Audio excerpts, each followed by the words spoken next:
Yo, what is going on, guys? Mr. Bobcat here. In this video, we're going to be going over the best Storm PvP gear in Wizard 101. Just a disclaimer, most of this gear is in packs or raids, so this is the most optimal gear, not the most easiest gear. That being said, we're going to be starting off with the stats. I'm going to show you guys what my stats are for the Storm. So my stats in the Storm are 207 max damage, 129 fire damage, 47 resist.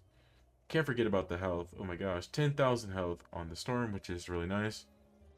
35 accuracy to Storm, which you can't fizzle these. 18 accuracy to Fire, which you can base fizzle any fire spell, but if you have the Galvanic, it helps with an additional 5% accuracy, which gives you a 2% chance to fizzle still, but it's less likely, but it can still happen as well. Alright, moving on to the crit. We got 679 crit with 507 block.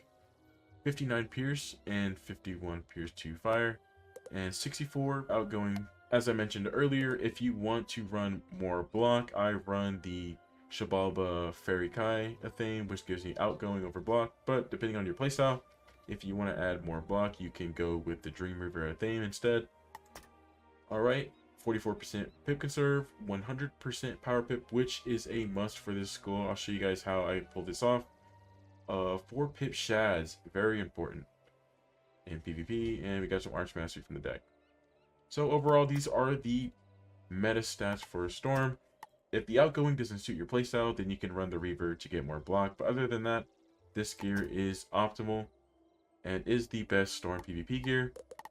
Alright, we're going to be going over to the gear individually. Starting off with the hat, we have the Shabalba Crying Sky hat, which is one of the best pieces of gear for Storm. I think I've seen other people do Wastelander hat if they don't have Fairy Kai or Shabalba.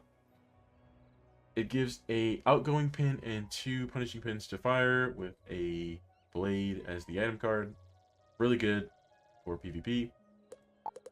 And here we have the Fierce Dream Stalker arm. This is from the Nightmare dungeon, the end of Wallaroo. You farm that dungeon a few times, and I believe if you get Reaver gear, you can turn into Stalker armor. This is the best Storm robe because of the health, the pips, resist, damage, shads, 2 accuracy pins to your dual school, a punishing pin, and a Storm -85 set shield for those lovely mirror matches. So really good item card. As for the boots, it's probably the easiest thing on the list to get. Barber boots are in a pack or from the PvP of vendors, which this is where I got mine. I crafted it. It gives everything you need: pip chance, crit and block, and the pins are nice. So overall, probably the best boots for Storm PvP, in my opinion, still.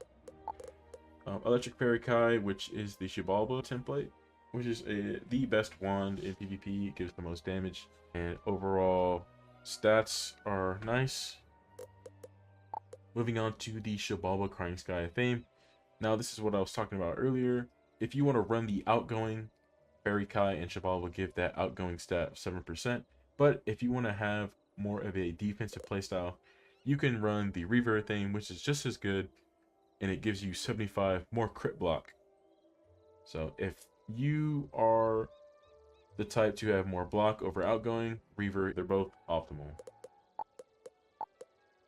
As for the amulets, we got the Squall King's Charm, which is from the Knight's Spellman pack, or from the Avalon Key Boss, from the Pity system on the outside.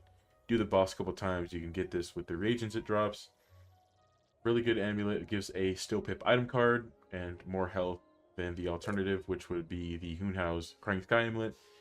2 more resist. It gives a Storm Dispel and less health, but I would say Squall King's Charm for the item card is probably the best Storm amulets.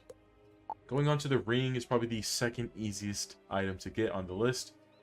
This is from the Skyfarer's pack, or can be farmed from the Moriarty rematches. It has the most power pips, good outgoing and damage. Overall, best ring for Storm PvP. As for the pet, we have the meta pet for Storm PvP, which is the Stormy Null Dragon. The reason why this is so good is because of the item cards it gives, which are 3 copies of Storm Elf, which is one of Storm's best spells. It's out of Storm's identity, it's a low pip cost, and it does a lot of trouble in the PvP arena. As for the stats, we have 4% pierce, 18 damage, 11 resist, and the most important part of the pet is the D-Lance Jewel, which is a 5% pip chance with the Maycast Dragon Lance. This jewel is really important. If you don't have D-Lance, you can also use Pippo Plenty, which is just the pip chance without the D-Lance Maycast. Overall, best pet. I've seen other people run accuracy instead of the resist, going full glass cannon storm, so you don't fizzle the fire spells. But me personally, I'd rather have that extra 11 resist. You can have resist against ice wizards when you shield, so this is by far the best pet for Storm PvP currently in the new meta. As for the mount, we have Clockwork Courser, which is a must for Storm PvP. It gives you the max Storm Pierce possible.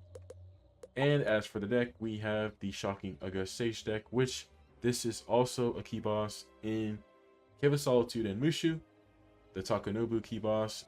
It also has a pity system on the outside, so you can craft the gear if you do not get it from drops. But yeah, guys, this is the best Storm PvP gear in Wizard101 for 2025. Let me know what you guys think. If you guys want to see more PvP gear guides in the future, let me know. I got 6 max wizards and I'd love to do more.